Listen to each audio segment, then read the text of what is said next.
So hi and welcome everyone again. My name is Matt. I'm calling from Stockholm. We're doing right now a series of webinars. This is the fourth or the fifth that we do. And we welcome you here into that room, and we want to talk again, we said that already, about Dearmouring within a relationship. This other two people to my left and to my right, I don't know if that looks the same for you, Susanna Beatrice and Diane Matuka. And I would like to give it first to this way, Sana, to introduce yourself for people who don't know you. All right. Thank you, Matt. So happy to have the microphone today. I don't need to shout. So hi, hello everyone. My name is Susanna Beatrice and I am formerly Sana Sanita. Some of you might know me as Sana Sanita, and some of you I know, I recognize your faces. I am the co-founder of DearmouringArts, among many other things. Lifelong seeker, passionate about human potential, always strive to grow and develop. And what else? Dearmouring for me is an art of life. So there is no limitation. Armor for me is everything that is in the way of me and living fully to my capacity, which is never ending. So the deeper I go in myself, the more I realize the bigger I can go, or the more I can expand. So I stop there. I'm just a geek of human potential, and I'm so happy to be here with you today. Matt or Diane? Yeah, thank you. Yeah, I'll go. Thank you, Susanna. So for to Diane. Those of you that don't know me, I'm Dan. I'm also co-founder of DearmouringArts with Sana. And I've been doing this stuff for a while, so I don't really know what else to say. If you have any questions, I'm super happy to answer them. But right now, let's get this show on the road and start talking about why we're actually here. But actually, the reason Matt and I had this conversation, and we were coming from, I'm just going to start a little bit. We had these different points of view, if you like, about Dearmouring within a relationship. And then we talked to Sana and she came up with a link. So let's just create an intellectual kind of triangle that we're going to start depicting here. So from one perspective, it's an absolute nightmare to be a therapist to a partner because they can fuck your relationship super fast. So that's like one polarity, if you like, of it also works, but it's a dodgy ground. You need to know what you're doing. You need to be trained, really well trained. Both the one who gives needs to be trained in giving, and the one who receives needs to be trained in receiving and not projecting. So that's like that polarity. On the other side, you have the armoring within a relationship as a foreplay to lovemaking. So that's completely like, okay, let's call it safe and fun and super opening and super amazing. Very few no-nos, it's not easy to go wrong with that one. It's pretty much thumbs up, yes, yes, yes. And then there is also the stuff in between, like how do you know how much you can press into the pain body and how much you need to stop at the pleasure point. So this is kind of the triangle of the points of interest, if you like, that we have for this conversation. So I'm gonna hand it over to you two guys and start opening a little bit deeper and painting the picture. Yeah, thank you. And I would like to say a few words as well. So for people who know me, I'm the consent geek of the triad here. And, you know, I've been in Dearmouring and this work professionally since 2010, but into Tantra and sexuality almost 25 years. I just went into the world of consent in 2014. And I have done, I don't know, probably something around 1,000 more or less sessions with individuals, genital dearmoring, body dearmoring, emotional dearmoring, so all this kind of stuff. And I have been doing a lot of one-on-one situations with my partner over these years and try to apply everything that I was knowing as a professional body worker and as a kind of therapist to my partner. And when I went deeper into the consent work and the agreement field, I just figured out that I had an agenda that I just wanted to heal my partner to a certain degree, do something that she hasn't asked for. And then I recognized that she was kind of thinking that I did that for myself, even though I was thinking it's good for her. So we had complete two different interests. And in my experience, when it came to more proximity in lovemaking and in intimacy, it created exactly the opposite. Instead of getting really closer and deeper in, I just recognized that instead of being with her and letting us dive deeper into each other, it just created more separation. So I completely, on one point in my relationship, in my life, when I dive deeper into the consent work and how the nervous system works, I actually completely stopped, absolutely radical, being therapeutically with my partner, totally.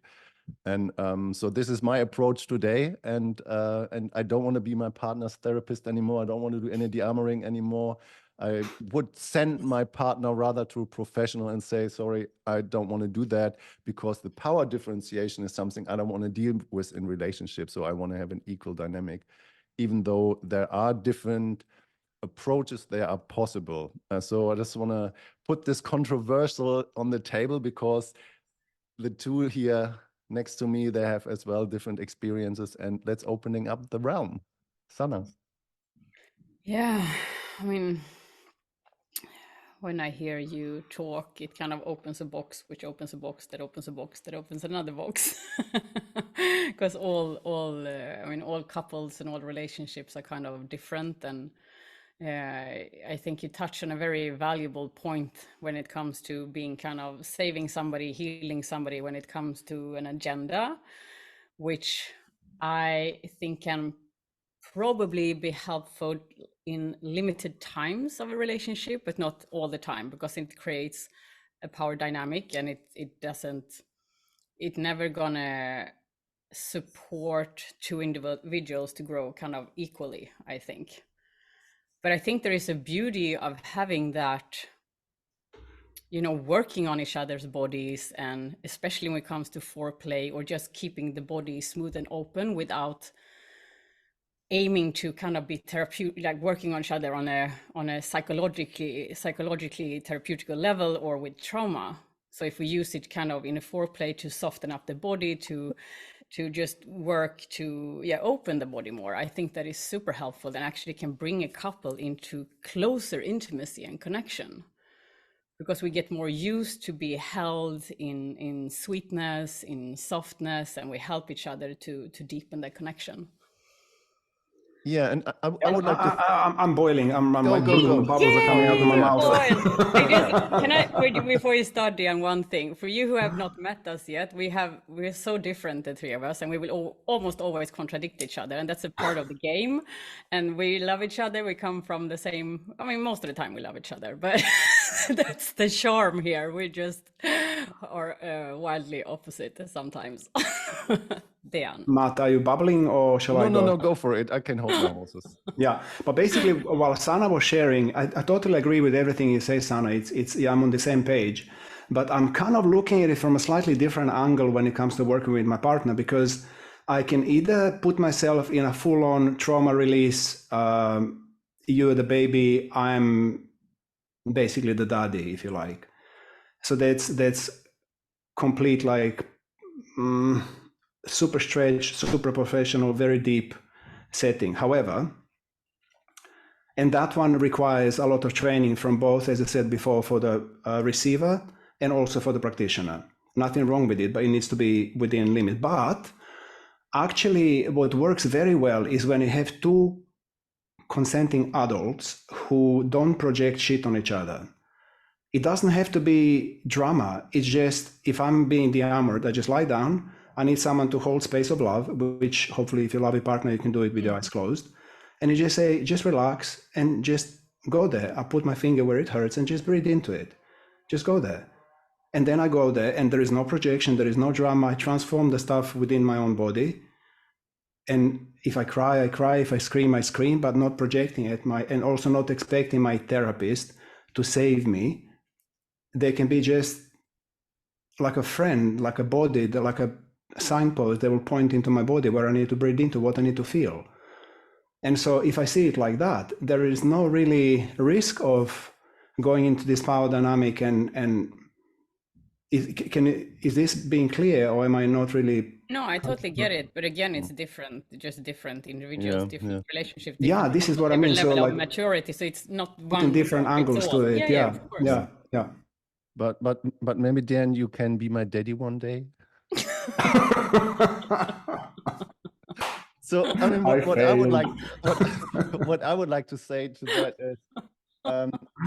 is specifically from a perspective of being a consent nerd. And sometimes when I look back in my life, I think I was a little bit toxic with consent and a little bit rigid, like a consent robot. You have to ask before everything falls, otherwise just it's you know, it's in relationship, it can be total nightmare, you know, when you ask every 5 seconds, just like if something is allowed or not. It's just like it's a killer for juiciness.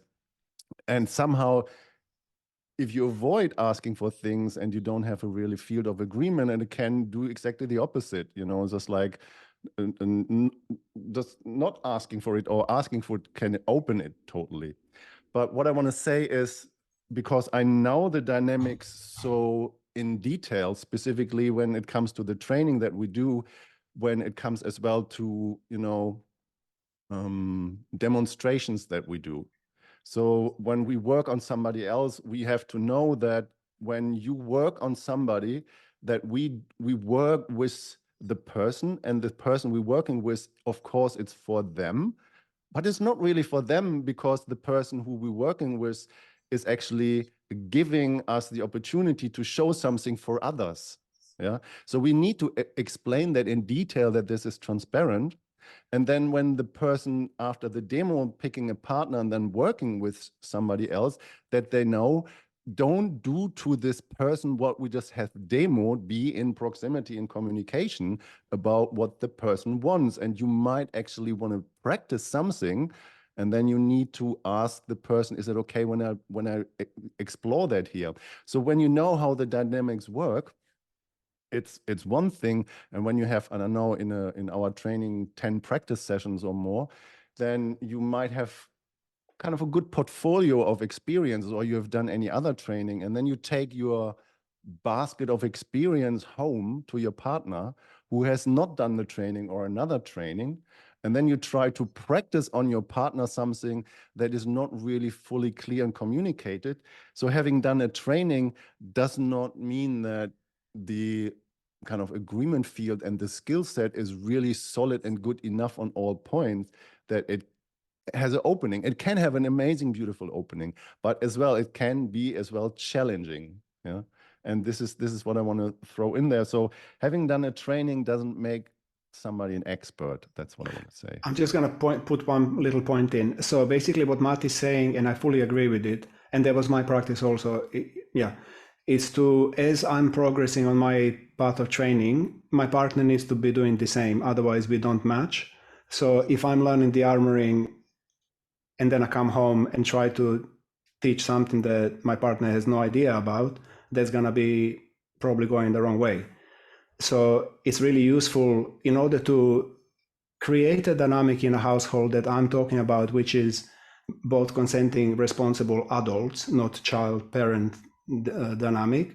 They both need to have similar level of training, or at least very similar interest and path when it comes to working on the bodies. It will be kind of similar to a little bit, but not. Like imagine you go and do a tantra massage training or something, and then you come home and you can offer a session.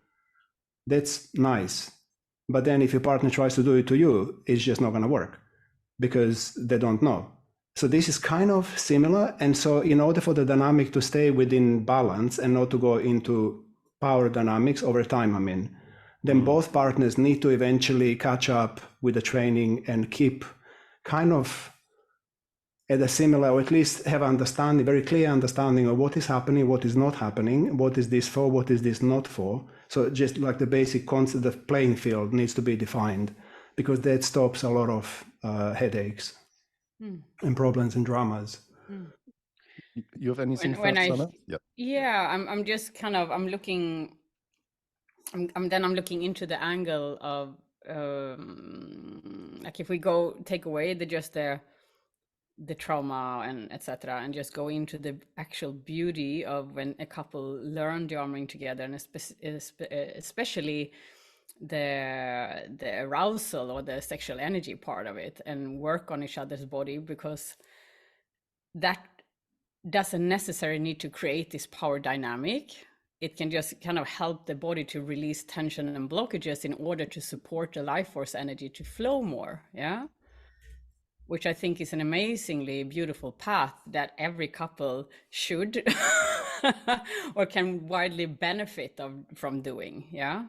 Because I think that is incredible. This is really a way to grow together, which is amazing, to get to know each other bodies and get to know every corner and every cell of each other body, and kind of help each other to open up to more aliveness and juiciness. Yeah. Yeah. Okay, and then I would like to add one more piece as well from my perspective or from my experiences is, as a professional, and knowing how to opening up bodies and knowing how to be with somebody, and then having a partner who knows what I can do with my hands and with my body. I was just ending up in every time when it came to physical proximity that I was the one who's doing the work. And I just came to this point, just like, I don't want to do the work anymore. I just want to make love. I just want to be in connection. I don't want to work, And then and then on one point, I just created an expectation that, I've done so much work on you. Now I want to be worked as well on, just like just opening my body. My body wants to be open too. My body wants to be as well prepared. My body wants to be softened. And I came to the point just like I don't want to do work when it comes to lovemaking, and if there's something we need to work through, I'm totally happy. But when it comes to relational proximity, I don't want it to be work. Okay, I think it's time to opening up the room for some questions. I want to answer one that just came in, if you just give me 1 second. Yeah, please. So Karen is saying equal capacity, equal presence, equal knowledge, equal empathy and service. Woof, that's a tough order with an intimate partner. And I agree there, but that's not necessarily what I'm talking about. I guess what I'm talking about is both partners, they need to have equal understanding of what is going on. Like they need to be a grown-up. So if I'm in a relationship with someone who is not, when I say grown-up, I mean emotionally, mentally, psychologically stable, responsible, non-projectile adult. Someone that you can have a deep conversation with, and there won't be any kind of finger pointing, judging, blaming, because with that kind of person, this work you better don't do, honestly, because that's a recipe for disaster. But so all I'm talking about is someone that can hold themselves, somebody that doesn't project. So they need to know about that. And then you can choose to give him a gift. If you're trained, let's say one is working in a bank, but it's a conscious person, and the other one is a Dearmouring practitioner, you're very welcome to offer your partner a session or 2 or 10. But if they can understand that this is not a professional setup and there is no finger pointing and projecting, basically whatever happens within the body, they need to own up and deal with within themselves. So that's really what I mean about equality. But it would be also nice to receive from your partner. And that is a tall order. That means that you need to actually have a relationship with someone who has a very similar interest in your life, which if you don't, then you're going to have to go and pay for your sessions. But your partner can still receive from you if they have this kind of adult attitude. Is this clear, guys? Or... Yeah, I think it's clear. I just to follow up on that, what you're saying. So I'm reading Sam's question here, and kind of the essence is that, working with clients, we have this big capacity, often unconditional, and then we get our friend or our partner, and then we know them so deeply, so we know their triggers, or we know their story differently. And this is, so I read here, like, how can I navigate that landscape, Sam says, to not get triggered with my partner. But this is exactly why it's often suggested not to work therapeutically on friends or partners, because we know them deeper, we know them in a different way that perhaps not always give a fair angle to the issue, for example, which can in one one way be super supportive, but in another hand, not, because of that kind of close entanglement. Yeah.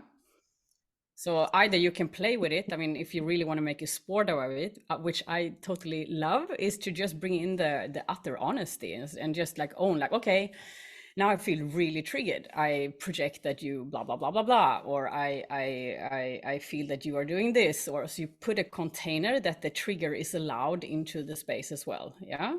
So you can make a dearmoring, a sport of dearmoring, like a verbal dearmoring through the session as well, if you really want to play. Yeah, you just set the field of being brutally honest with each other. I can talk a I want lot to add into that. something.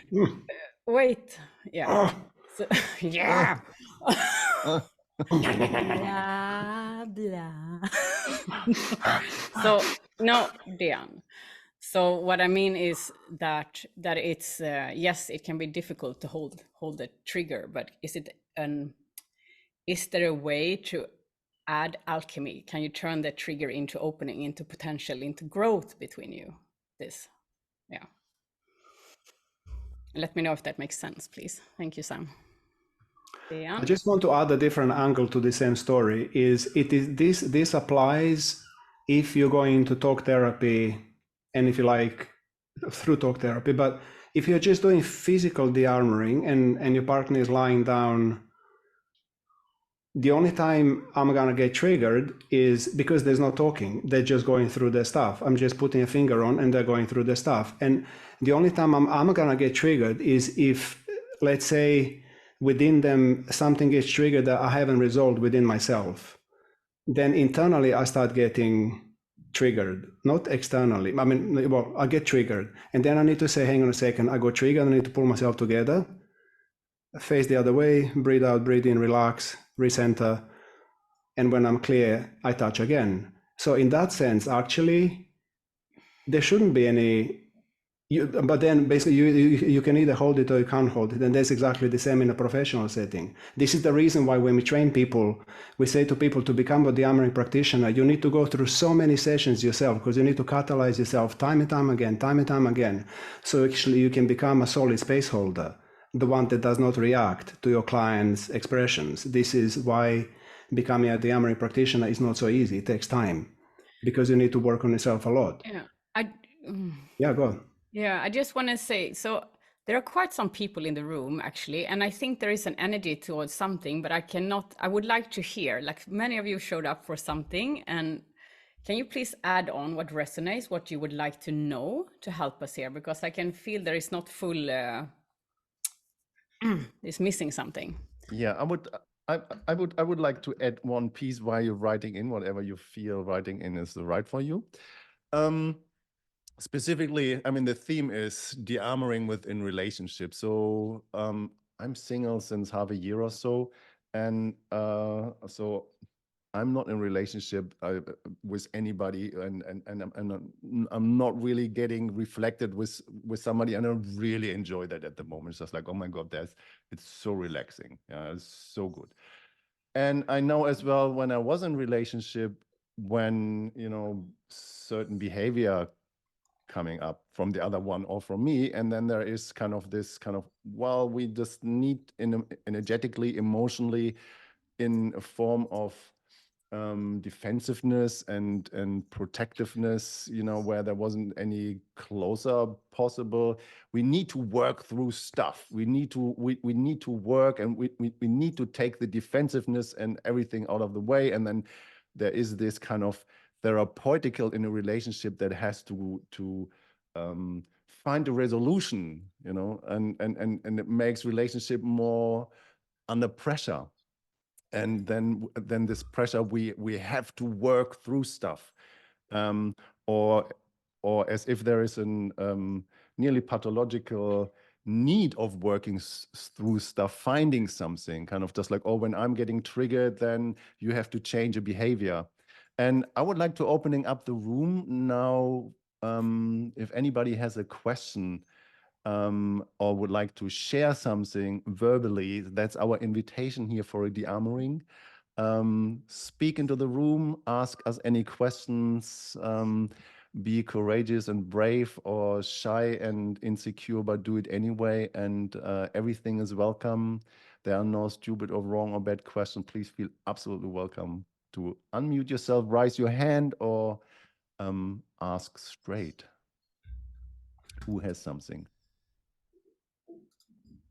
Can ask individually, or one of us, or the three of us, and then we're having a fight over your answer.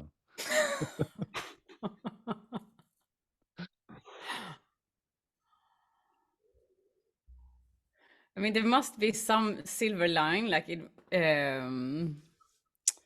why there was such a high interest in this topic. There must be like a red thread of some sort that I'm kind of, I want to find it.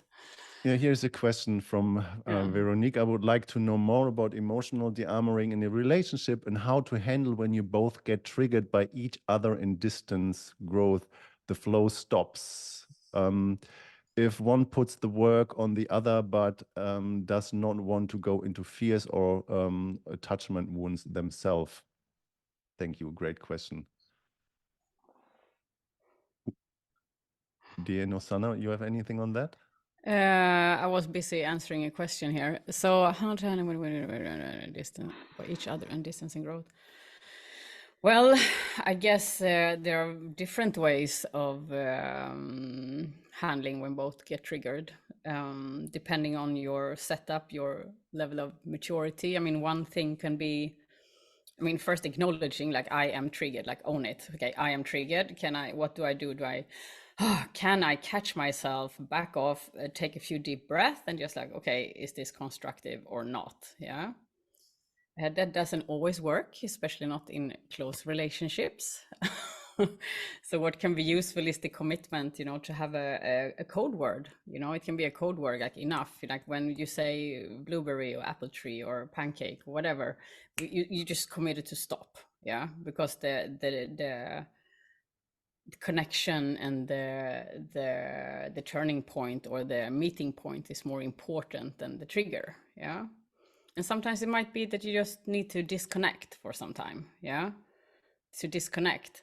And what can be really useful when we are in this kind of nagging thought pattern about what's wrong with the other is also to find what's beautiful with them, and also find what's really true here. What is true in myself? What type of need? What do I need here? Yeah. Do I feel misunderstood? Do I feel not seen? What is it that really needs to be communicated? Yeah. So it's not one, it's not one form fits all, but it's like, okay, what works for you and what is the level of maturity that you have between the two of you? Does that help, Veronique? Please let me know. Matt or Dan? No, please, Yeah, Dean, go for it. Go. Okay, so yeah, what I would like to say to that, specific to that part of the question, if one or one's getting triggered by each other's distance growth. So, for example, if one person is going to a training or having, you know, a different life path and evolving in a different way, and sees things differently. So you literally have an emotional or spiritual path that you have a different perception of life, and the other person is stuck where they are and they just want to do whatever they do and they don't want to change anything. So that means if you are in a relationship with each other and only one person is growing and the other person is not willing or not capable of following up, it just creates a mismatch. And then is the question, how much do you expect the other person to grow? Maybe the other person doesn't want to grow, and maybe you are triggered that the person is as they are, and you just come to a point where you realize your relationship has had this time span of growth, and you see that there is no further development at this point, and your journey is over. Or one person just doesn't want the other person to grow because they're feeling their relationship all of a sudden. For example, when it comes to monogamy, we talked about that 2 webinars before. So one person said, well, I just want to be monogamous, and the other person wants to be open. And then just like the person who is monogamous is fear-based in their approach and doesn't want to have the other person going into other relationships with other people. So I'm good where I am, and that means I don't want you to be somewhere else. So let's stay where we are. It's just like the question is, how can you find a solution by accepting where you are, where the other person is? Mm. And there's I just want to put, I want to put my 5 cents into this. Please. Basically, copy paste what Martin Sana said, and there is also an option of taking a mediator, and that's a very powerful and wise choice. If you find that you can't really communicate your point across, and there is a lot of backlash and a lot of kind of emotional triggering going on, it's totally cool to take a coach and have a 3-way conversation. Somebody that can actually mediate the truth in between you, to actually find the common ground and to give each other space to express and to really listen, to really get what is going on with your partner. That could also be something that you can do. But really, mostly when I was listening to you, Matt, I was kind of agreeing with the fact that very often if one in a couple does the work on themselves and then the other one doesn't, if that carries on for a while, you're going to have to split, because it's just not going to go anywhere. This is also something that, also the other question is answering to both of you, like, why are you together? What is really binding you? What is the binding element within a relationship? Is the relationship based on growth and furthering on your spiritual or whatever path? Is your relationship bound to having family and raising kids? Is your relationship based on security and providing each other material security and safety? Those are hard questions that you really need to be honest with each other and with yourself, and admit to yourself, this is where I'm at and this is what I need, this is what I want, because that really sets the tone to direction of the relationship and how you deal with issues that arise within a relationship. I mean, let's face it, every relationship has issues, and that's the way it's designed. That's the biggest purpose, not the biggest, but one of the biggest purposes of relating. So it really is important to be in a relationship that has the same track, that has the same direction. Because if one of the couple is within a relationship because they need financial security or emotional security, and the other one is there because they want to grow, this is not much made in heaven, that's much made in hell. So it's really wise then to say, thank you very much, with love, I take off and I go on my own, because this is not going to work. So you also need to apply spiritual logic, if you like, and grown-up thinking, and be brutally honest with each other and accept why you're really together, what is binding you, and then put it on a scales and see what is really important to you. So there are nice questions in here. I'm just starting to read, but there is the hand from Alex and Nicola. Would you like to unmute yourself and throw your question in the room? Hello, everybody. Nice to see you. Hey.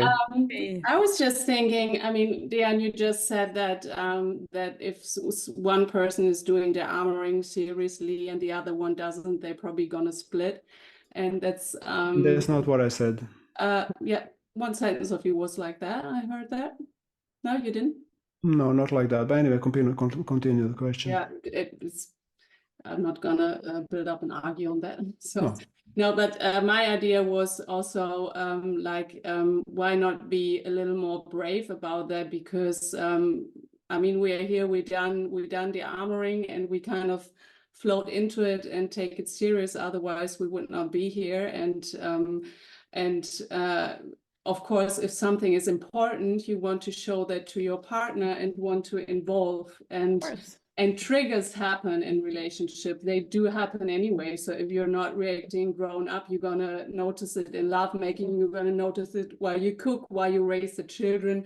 So it's not, relationship is happening. And if you get more honest and more serious, it may lead to that you're not stick together. And just to put all this weight on the armoring, I think for me, this is not the point. It might be a microscope where you can show where things get shown a lot, but triggers are there anyway. So if you move around the triggers, that's not going to work for a lifetime, I guess. So I feel like a little bit like what Sana said, invite the triggers, and maybe something really cool can come out of that. Like what's really, really difficult also, because it's close relationship triggers, but maybe there's more growth in it than being with a therapist that always holds space. And so I think like, where are the chances?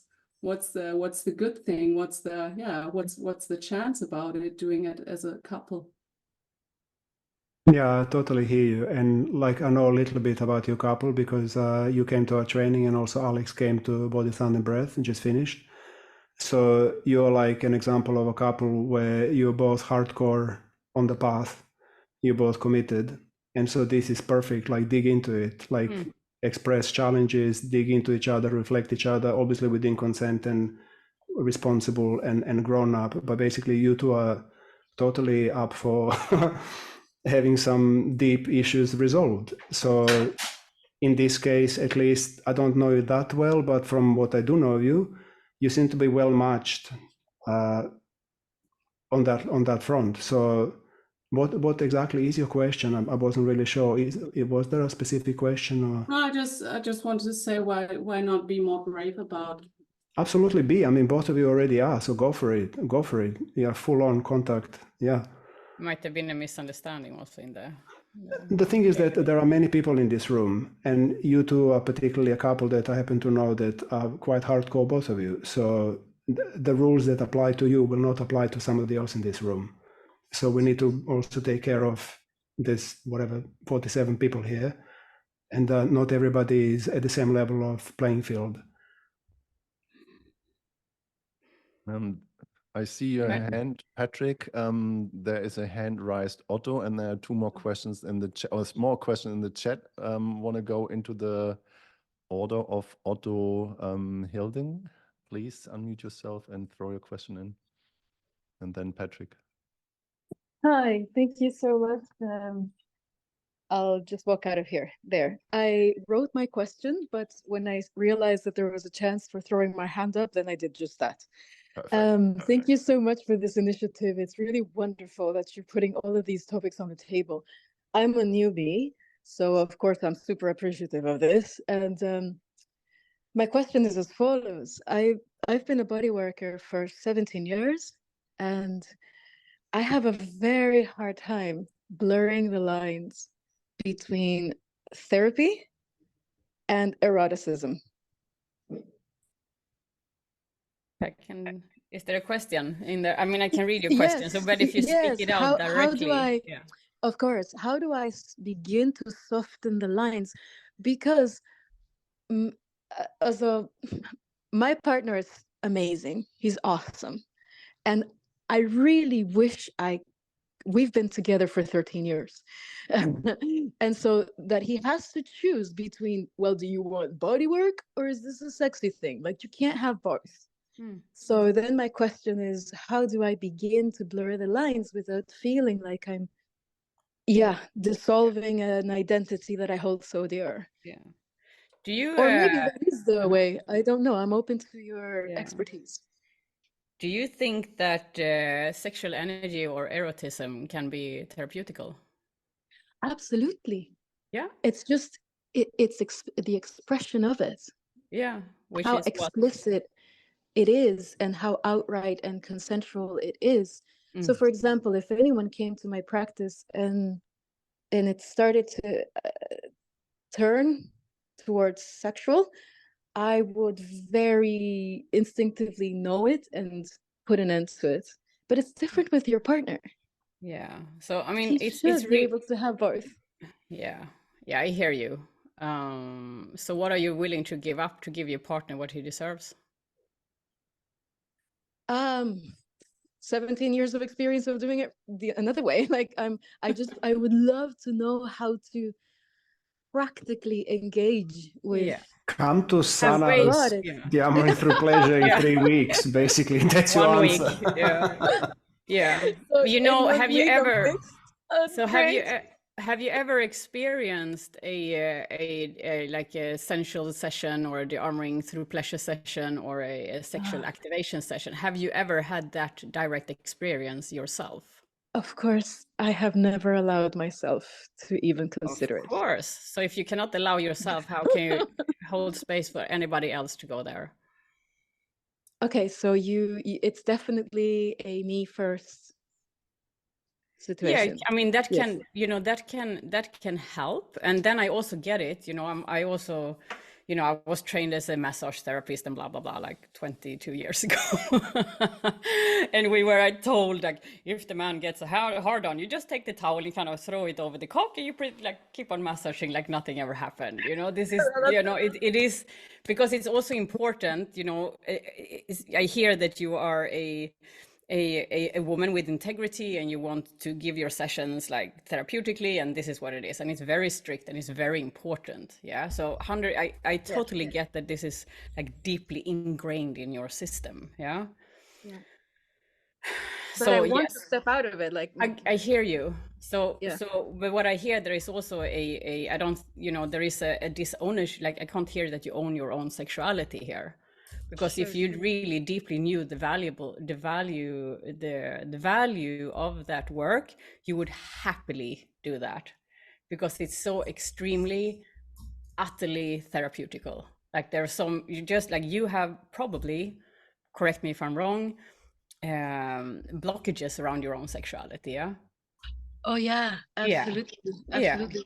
But it's just, I don't think like it's an inspirational thing. I would not explore this for myself if it wasn't out of a desire to be a more complete lover for my man. So what is the benefit for your relationship, you think? What would it add on to your relationship if you started to deepen your own sexuality for yourself first and foremost, not to perform, not to just give, not to do for somebody else, just for you? What do you think it would do to you if you just like intuitively feel into that? I suppose that I would want to flow freely instead of just having a category where this is this and then now this is my line, and then so I appreciate like an old story. Yeah, it does, absolutely. I appreciate the response. I also appreciate that there are many other people, but I'm very, very attracted to your work. Thank you very much for putting this out there, and we'll come along. You're so welcome. Welcome to reach out. I would like to add my 5 cents to that. Yeah, sure. So I've been a sexual body worker for many years, and I have been in many situations where sexual body work was desired, and then I was in many situations where sexual energy was not desired. And then it's my responsibility as the practitioner to draw this clear line, you know. Importantly, it doesn't matter if there is sexual energy desired or not desired. It's not about my sexual energy when I provide that work. It's about the energy that the person wants to experience. And my job is to hold that container and create the frame that the person I'm working with has the experience that they choose to have within my limits, you know. And I was, you know, this is kind of the frame building of the profession, literally. But when it comes to lovemaking with your partner, when you actually do a massage or your partner does a massage and you have the frame in your head that it needs to be a session and I only want that to be physically without sensual or without sexual, but then sexual energy comes in and your frame is all of a sudden triggered and confronted by, well, wait a second, this is actually like what I do for a living, and all of a sudden everything is ending up in sexual energy and that doesn't resonate with my feeling, then you're literally in a conflict. Yes, I've been avoiding that for a long time. Yes, right. And Sana said that very clearly. So there might be some blockages around your sexual energy. But where I want to point that onto is, and we talked about that, Diane and I, in the last webinar, and we talked about that as well in the webinar before, about sexuality or celibacy, for example. But mainly, this is part of my line of work for many years, is when it comes to sensuality in a massage, many people see sensuality only as a foreplay to sexuality. And when sexuality comes into the equation, sexuality has always the goal of the climax. And that brings a complete different question into the room. Can you have a sexual encounter? Can you have a sensual encounter or a sexual encounter that is not goal-oriented? And what happens with your sexuality when your sexuality is not oriented towards the goal? Okay, yeah. And that of that course. changes this question. Big distinction. Very discerning. Thank you. Yeah. Okay. Thank you. Wow. All right. Thank you so much. Huge. Question. Thank you. Thank you. Very good. Bye. Yeah. And there was the next one was Patrick. You had your hands up. Please unmute yourself. Well, so Well, here's Patrick now. all right. So can you hear me? Yes, Right. very well. So my question is around living this as a Dearmouring practitioner, you have this radical responsibility, radical honesty, radical responsibility, and this is about my own development. It's about this in life. I want to go that path. There's this. So if I'm in a committed relationship, it kind of has to be somebody with the same mindset, or at least somebody where we share the same path somehow, and that can be this is starting point. That's really hard, but if we do commit to this complete transparency and really want to grow both as individuals and as a couple, even if it's a kind of if we kind of fail, we have a Dearmouring session, we're clear on the goal, this consent and everything. I mean, even if it fails and we talk about it, we can discern things and then really take a step back. Well, it could also be growth. It could also be healing. So if you're really committed, if you're really in this, can there really be a problem? Or of course there can be, but yeah. Please, what comes up? Sana, Deanne? Sorry, I'm busy answering typing. Well, so you I have mean, something, Sana? yeah, I can. Okay. Go If first. there's, I mean, I get it. I want to have, if I'm in a committed relationship, if my drives, I can just speak for myself. You know, I cannot speak 100% for everybody else. You know, we all have different desires and intentions, and of course there can always be problems. And of course, I mean, we're humans. We see things from different points of view. We have different challenges and all of that. So. Of course, it will always be an issue somehow. There will always be disagreement to some degree, you know. And maybe you grow so far, and then you find out that you can't grow anymore together, you know. But you've shared that journey, and I just encourage that type of relating. It's not for the faint-hearted. It's not those who just want to, you know, be in relating because, you know, we just want to be in relating. But if we really want to grow, I think that's the path. This is where relationship is so beautiful. We can't do that alone. You know, we can't face our deep triggers alone. We cannot heal relationship through distance. Like we cannot heal our attachment wounds through not relating. You know, relationship is so powerful. And if you find somebody to grow with in that, it's just amazing. Will it be, you say, can it ever be a problem? I don't know. I think there will be problems. But what is the problem? What is the, how do you meet that problem? What do you make a problem? What do you see as a problem? You know? I guess the problem then could be that, I mean, you're authentic and you're really yourself, and then you realize that, well, we go in different directions, and then we split, and that's with all the love that we could ever have, and then that's it. Then that's not the problem, if you want. No, why would it be a problem? I mean, sometimes we journey with somebody and we journey with them for a certain amount of time, and then it's time to not journey together. And how can you then do it? I don't know if I understand you right now, but I'm just talking into what I thought I heard. I mean, even that, like, how can we let go of each other with love and care? It's like we go through the relationship. What do I regret? What do I resent you for? What am I appreciative of? Somebody has the microphone on. Can somebody mute, Deanne? Can you help me? Yeah, I can't see who it is. I think you have to go into participants and mute all. So Deanne and Matt, you have to unmute yourself. So but if we see it, that you're right. If I tune into that, then there is never really a problem. It depends on what is a problem for you or the partner, you know, because if you grow together and then you decide to move on, you can also just be grateful, and then it's not a problem. You see, it's Right. all like when I tune into that, there's like when I tap into the source of life itself, it's like a never expansion. It's just expansion. It's just what we, the thought forms, the beliefs, the labels we put on the situations. That's all that is. Yeah. But if we allow that to constant move and flow and look at it for what it is, then there is no problem, you know? But that's deep. Yeah. Yeah, is that an answer, no answer? It's a good answer. Thank you. Yeah. I have as well a no answer answer. Would you like to hear it, Patrick? Yes. Okay.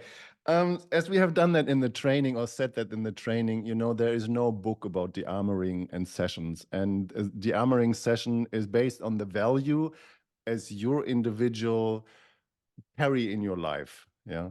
And then, of course, you have a partner, you have a certain, or your partner has a certain set of value. And then the value of you and your partner, they have to kind of match up somehow. And important is, and that's my experience in my life with my partner and in my session work, is transparency and authenticity, you know? So that means that my partner knows what is my set of value, the way how I conduct a session. And this value have to be absolutely radical, impeccable. You know, my partner knows no matter what, just like in my sessions, there's no intercourse exchange of bodily fluids ever. I have declared that. Yeah, and you have to declare that yourself. But to be honest and authentic, you know, when I'm in a session sometimes and there was somebody coming smoking hot and want to have a sexual juice up session and just want to feel it all, and you know, want me to teach them how to edge and how to activate that part. And you know, I'm not a robot, and of course I feel, and of course I pick up what's going on, and I'm not shutting myself down, I'm not cutting myself out, but I take this responsibility that I'm doing that for them. And I have the responsibility to then tell my partner afterwards, oh my God, there is this part in me that hates my own value, and I would love not to have this value, I would love not to be in this kind of container, but this is where your integrity is measurable, and where your values on the table comes to truth. And can you communicate that? That's the question. How do you communicate that? And the way how you set up this frame of your session, you know, this is absolutely up to you. And like Dean and Sana and I said that in the training, you know, we have our code of conduct and our values, and you have to have that in your life, and you have to align them with your partner. Does it answer something? It does. Thank you. Okay. No, the setup, the container, and every time you actually commit to that, then yeah, that sounds like an extremely important discussion to have in advance. Yes. As early as possible. Yeah. Like, Thank you very much. I'll be back in a moment. I'm just going to toilet. Okay. Thank you. Any other question? Any other concerns? Any other comments? Anything? There's others in the chat. If you feel like we can read them, and then, but my brain is functionally different when I'm reading. I can't really get that fully out as if I hear that. If you're capable of unmuting yourself and asking the question into the realm, we can totally different engage with you as if we're reading it. And you're more than welcome to unmute yourself and ask the question from your... I can bring up, I didn't follow the full thread here between Mans and Dean. And Mans, sorry if I don't pronounce your name right. Let me know if it's disturbing. So what I saw is that somebody's friend's man wants her to have sessions, like yoni sessions, because there is pain, and obviously she is avoiding, she has trauma in her yoni, and he wants to fly somebody in. I mean, this can be a very delicate topic in the relationship as well, like where, you know, what is the underlying need for her? Like, what does she really need? It sounds like a bit of imbalance in the relating, and it sounds a bit like he has a desire, which he's kind of slightly forcing onto her, which won't open her up. Yeah. So sometimes we need to be very aware about when we want somebody to do something or become something for us, and we force that upon them, is it's kind of going to have the opposite reaction. Yeah. If it's not the pleaser who doesn't know the boundaries, but that will backlash down the line for sure. Yeah. So that is a really delicate topic. Where do we in a relationship want somebody to do something for us or become something for us, and what to what length are we going in order to force that upon somebody else? Am I clear? Ish. I think it's a really delicate topic. So when I read this, I read that he wants to fly in like a Taoist master, but perhaps there is somebody else. If she has trauma in her yoni, maybe there is somebody else where she can feel more safe with. Maybe she can pick a practitioner that she feels safe with, you know, if she even wants that. When I read that energetically, I don't know it's true, I don't know the relationship, I'm sure there's much more to it. It sounds to me that there is more like an avoidance pattern going on, and there is not the communication of being clear in her own needs and desires. Yeah, let me know if that makes sense.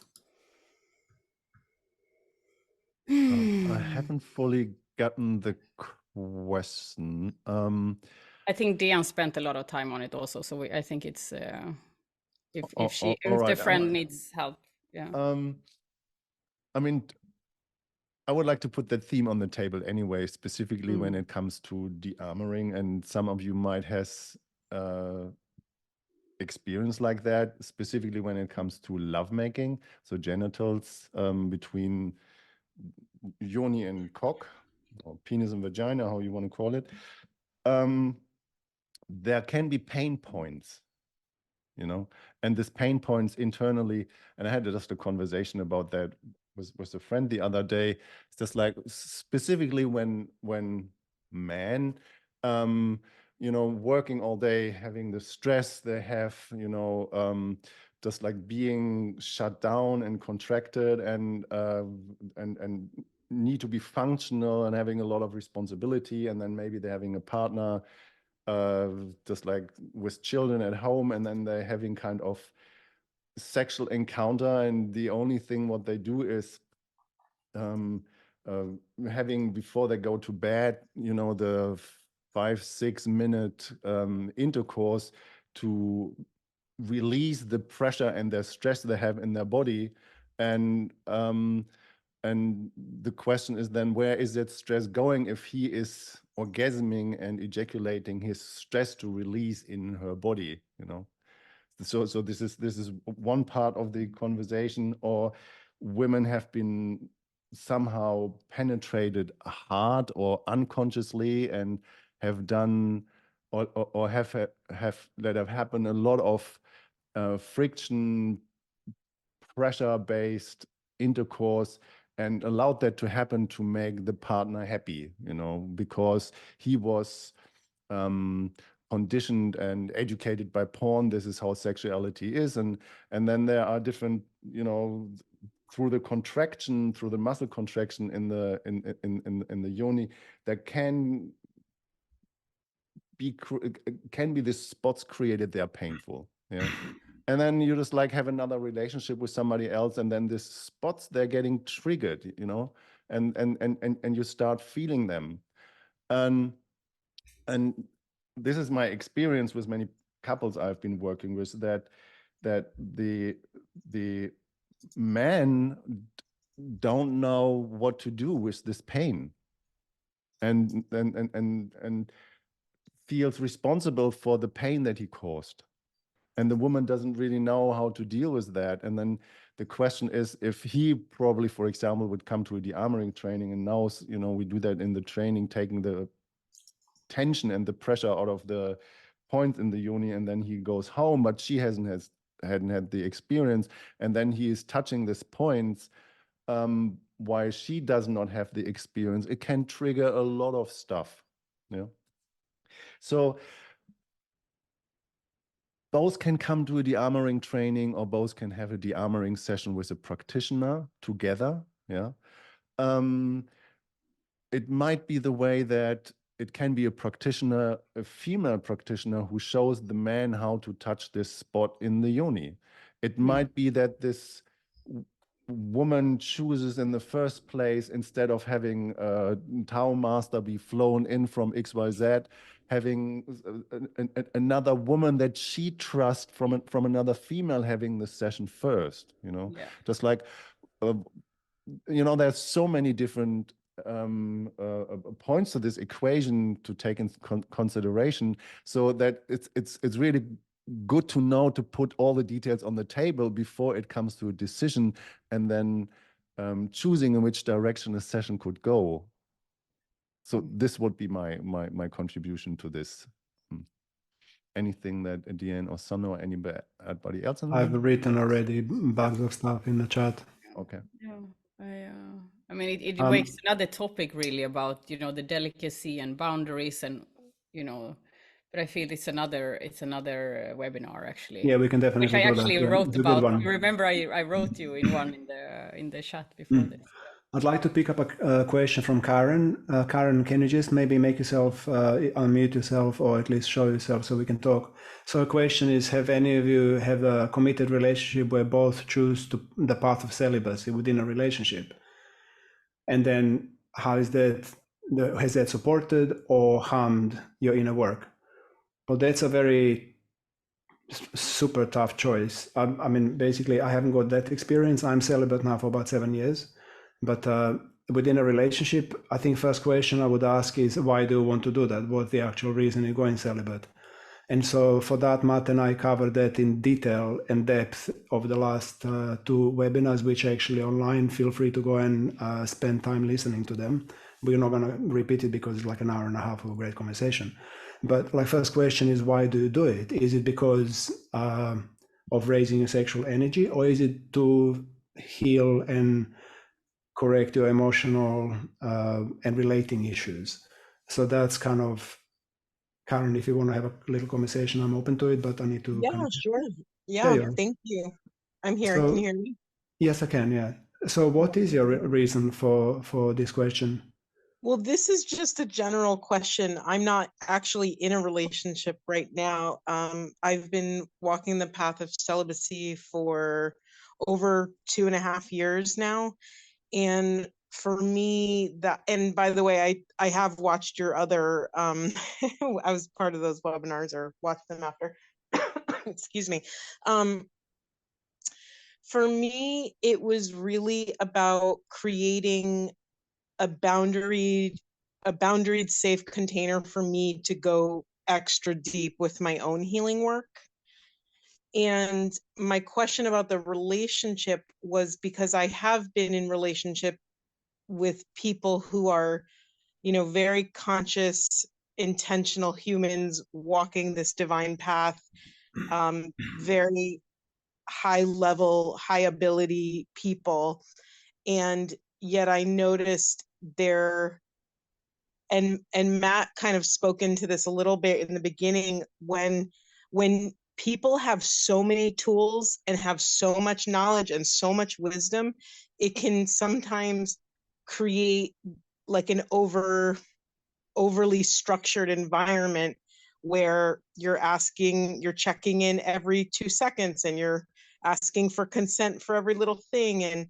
And so I kind of liked I never even allowed myself to think about stepping into celibacy within a closed relationship. I didn't even really thought that could exist until it just came to my mind in this conversation. But I guess my intention would be to allow both parties to have enough space to kind of sort through and dismantle kind of some of the deeper combustive, you know, the combustion that happens when people are walking this path so authentically and raw and coming into such, you know, profound relationship with hard stuff and dark shit and all the things. Yeah, so I just posed it to all of you to see if you've witnessed that existing. And in my intention, I was thinking it wouldn't be a long term, because I think you posed the question, well, why be in relationship? And I totally honor that. That makes sense to ask that question. But I was thinking more in a short term sense, you know, maybe when two people are trying to overcome something or sort something out. Yeah. I don't have more of a direct question, but if you want to speak into any pieces of that, please feel free. I can just double in it, but I'm not going to be Yeah. too long because it's a theoretical question. But basically, from my personal experience, I needed much more than a few weeks, few months, or even a few years to deal with what I'm actually dealing with within celibacy. I mean, so to be with someone for a short period of time, being celibate, it wouldn't actually give me enough time and autonomy, emotional, energetic, and dynamic autonomy to just be with myself, so I can actually dig deeper into it. And the other thing is, at least the things that I'm dealing with, which are kind of relational, emotional kind of issues to do with relating, it's really not possible to even begin dealing with it if I'm even living with someone else, because there is like relating, there is by default, there is someone else's energy, and I'm kind of drawn into it whether I like it or not. So if I was really, basically, my head is going left and right. Like, I don't see why, if I want to go seriously into celibacy for the reasons that I'm talking about, then I would need to be on my own. I couldn't possibly do it. I just couldn't do it. Thank you for saying that, because it helps clarify why I'm really asking. I would consider myself to be living almost like a monastic path, like a very internal devotional path with God or source or whatever. And I've been in short-term connections where I've met someone who is also doing that. And so we've entered into this like co-devotional kind of celibate practice, while, you know, still there is still eros and there's still that in the room, but it might not cross a certain boundary or get to a certain level. You're asking for trouble, basically. Like, I mean, I hear you, but for me, it's like my life is precious and I only have X amount of years on it. So I really want to be super efficient with my time. So if this is me, I'm just kind of sharing my point of view. So if I'm choosing to be celibate for the reasons that I talked about, then I'm going to give it 100% kind of chance. So no relating, because that really maximizes my chances of success. I don't know. I basically, like, because it's theoretical, let's maybe I'm kind of stop this conversation because it's not really. I want to say a something as few well, things but about it. Yeah. I guess, I mean, it's again, it's individual path, intention, desire, outcome, and there's so many things at play. They can be really beautiful, I believe, and I suggest you also, I mean, now I heard you had the kind of experience-ish, but I mean, I don't know, somehow it also feels to me that there is a longing for connection in you. Is that true? In the very deepest level. Is that correct? And then I'm just going to well, I mean, yeah, I think that's a core as just in people participating in humanity. Well, let's not generalize here. Let's be specific. We don't know. There is a specific frequency I'm picking up on. I don't know if there is loneliness or hurt. Or I'm picking it too. There is like, why is it you choosing, you know, celibacy in the first place? You know, I hear there's a devotion, you want to heal some things and so on, but what is the real deep desire? At this point, it feels within my boundary and within my spiritual devotional practices to desire to meet someone on that level. Yeah. And so it doesn't, I guess the longing, I don't actively feel, I don't know what you're picking up on, but the longing is the same longing that I feel for union with source. Yeah. It's not other than that, you know? Yeah, of course, that's kind of the core wound in all of us. Yeah, right. Yeah, Absolutely. I hear you. The different levels. So there's two more things then that pops up. I mean, one, you know, there's a beauty of relating and not engage sexually. I mean, you can both engage in raising sexual energy but not having intercourse. It's really actually, you know, it can bond on another level when we take away the urge to have intercourse, and which often goes so fast. You know, we often want to make such an importance of having sex, which is wonderful. I don't make it wrong, but there is a beauty of taking that out of the equation. Yeah. And then of Absolutely. course, yeah, and then there is of course the beauty of going into devotional practices together. Amazing to grow with somebody in that, yeah. And then there is another thing I pick up on. I mean, I'm just kind of test talking here. I don't have a direct answer because it's your life and your experience, and I just urge you to explore for yourself. But when I hear you say that people are in the high level and have to always ask for consent of everything, for me, that is a really boring relationship. I would go mental if my partner would constantly go and ask for permission about everything. I would hit them. Not really, but you know, that is functional, it's mental, it's like what I feel like consent scene is fantastic, but there is the living thread of life, like life, where we just are being human, we're intuitive, we feel into each other, we want each other well. Like, I would say maybe you need to up level your partners. Maybe you just need to meet somebody who's meeting you deeper. Yeah.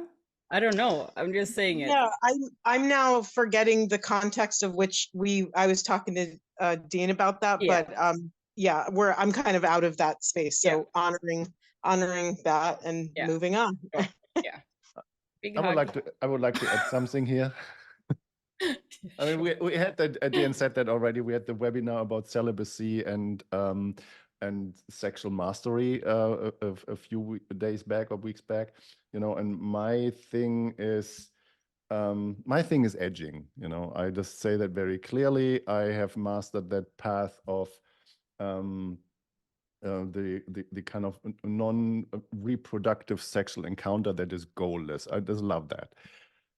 And the question is, when it comes to this approach of you know, you desire the union with source, is literally, that's my experience, that I want to go there with my partner, and I want to enter that space into unity, and I just want to merging into oneness. And when you have, you know, there is this saying, if you have gotten this divine kiss once, you're ruined forever. And when you have touched these realms, just like, why the heck would I go back? You know, if I would just like sexually engage with somebody in my life who has just like, okay, let's go for a stress relief and quick the sleeping pill rub. I'm just not interested. Why would I? So, but then the question comes, you know, on one point, if you meet another person, and of course everybody has their own values and their own set of engagement, like we said that before with Patrick, when it comes to working in that field. But independent, if you're not working in that field, you have to have your own set of value, and then you need to create this dynamic that is kind of functional, the frame, the container. And as we call this webinar today, Dearmouring within relationship, or within a relationship, my question would be in the first place, what is relationship, or what is a relationship anyway? You know, yes, there are this ideology about telepathic agreements and ideology about relationship. What is a relationship? I have no fucking clue what relationship is, and I don't want to have this assumption based field of telepathic agreements, you know, and you know, specifically as this consent geek that I am, and I totally agree to that what Sana said, just like, if you have this relationship thing in base of consent where you ask your partner every 5 seconds, is it okay if I kiss you? Is it okay if I touch you? It's just like, it's complete, it's a dead end completely, utterly, where consent becomes toxic, you know, and nobody wants to have that in their life. It's a complete killer. But the question is, how can you create an agreement field that is providing that frame that you can call relationship? You know, I have for myself answered that question. You know, I designed and developed this it calls the 4 pillars of relating. And if I'm jumping with somebody else in this container, I want to make clear that they have this value in place. And if they don't, it's just like, sorry, I'm not available. Why would I? Great. I think we're going to start to wrap up. I'm just saying, it's 6 minutes left. Yes. I love that. I love that wrap up, Matt, because it is Can I so just all about our before own we values and wait holding before our we wrap up? standards in relating. Yeah. Before we wrap up, I just want to Absolutely. very quickly answer Courtney's concern, the last question, returning to intimacy after period of celibacy. So please find out and let me know. I'm all ears. I'm kind of harboring similar level of anticipation, I have to say. I don't know when I'm going to be ready for it in how many years, but I get you. I totally get you. So go slow, find someone that you really like, that understands you and that has a soft heart, and be transparent and honest about where you're at and what's going on with you. That's kind of my 5 cents. Okay, so to wrap it up, that was my job when I just remember that right. Yeah. So I've prepared 2 links, so I just want to make sure that everybody's getting some value out of that. So of course we have a training coming up. That's the Dearmouring training, the basic training in beginning of April is a 10-day training for professionals, not only for professionals, for everybody who wants to know what Dearmouring is and how to go deeper into that, hands-on personal guidance. So there's a link, please check it out. There is as well, Sana, can you say that we have a special gift for the single room? Yay! Just tell us. So first I'm gonna tempt you. So we have the training in April, and it's in an amazing place. It's in a mansion, so it's like it's luxury literally. It's double rooms, single rooms, there are no dorms, and there are like I don't know what to say, hästensängar, so it's this high quality beds. We have outdoor bathtubs, and it's just it's a mansion. It's proper from 1700th century. It's just beautiful. So we decided if anybody here want to jump on, we said we're going to give you a single room. So if you decide to join and sign up within 48 hours, you get a single room worth of 330 euros. Yay. So you find that in that link that I'm posting now. Yeah. And there's I've another just link. posted it. I've just posted the link. Oh, you did? Okay. You as well. Good well, way so we did it too. And then there is another option if you just have more questions, if you just want to know more about the Dearmouring training, if you want to know more about that, what we do and who we are, or you have some questions about your own life, about Dearmouring, how you can put it in. I offer for everybody a 30-minute free discovery call. If you just want to get your questions answered, please feel free to reach out. This is not a sales call. I'm not getting you into anything. It's just like, please feel free to join.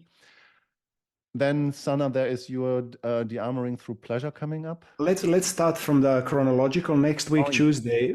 Wait. Next week, Tuesday, we're actually doing similar kind of structure like this. Is going to be on Zoom, but we are doing a processing circle.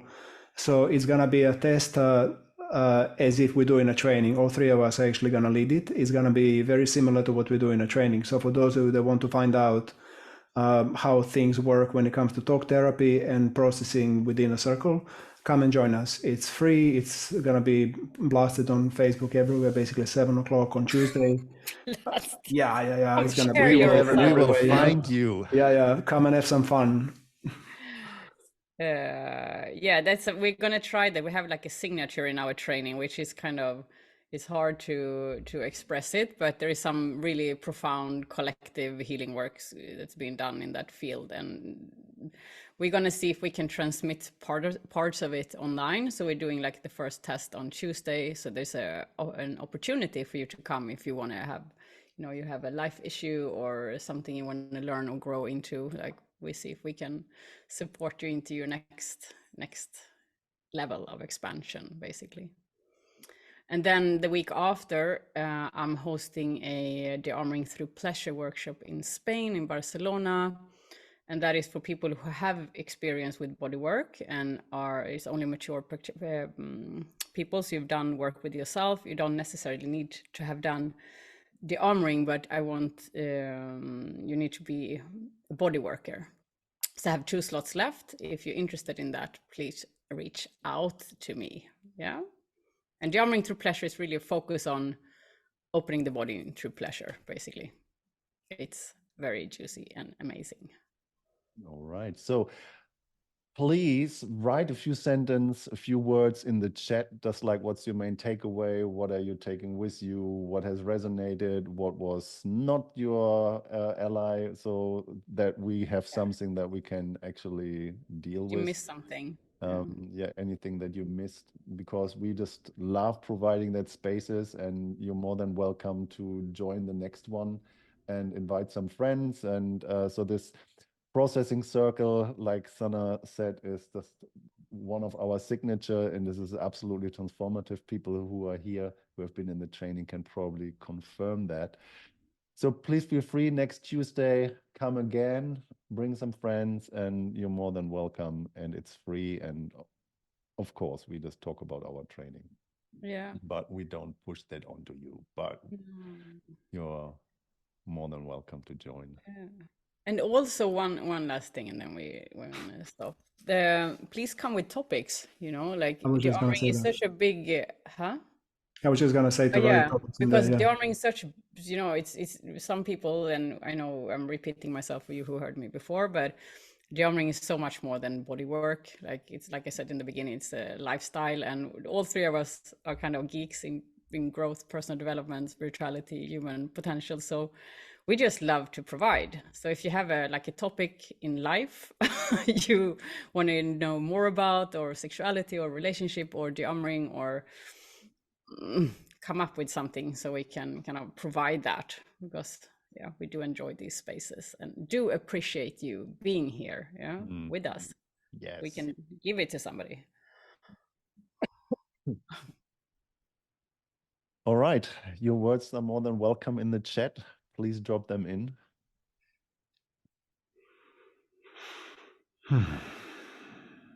All right, and if you want to go, feel free. It's 8:30. Thank you so much for joining. Thank you for coming. Thank you for sharing yourself. Thank you for asking questions, and thank you for being here. Really, really, really, really appreciate that. Yeah, from my side as well. Thank you so much for joining. And without you, we wouldn't do it. No. Yeah. And see you hopefully next Tuesday or some other time. All right. Some of you All are right. seeing Jane soon. Ciao, ciao. Ciao. Much love. Bye-bye. Bye.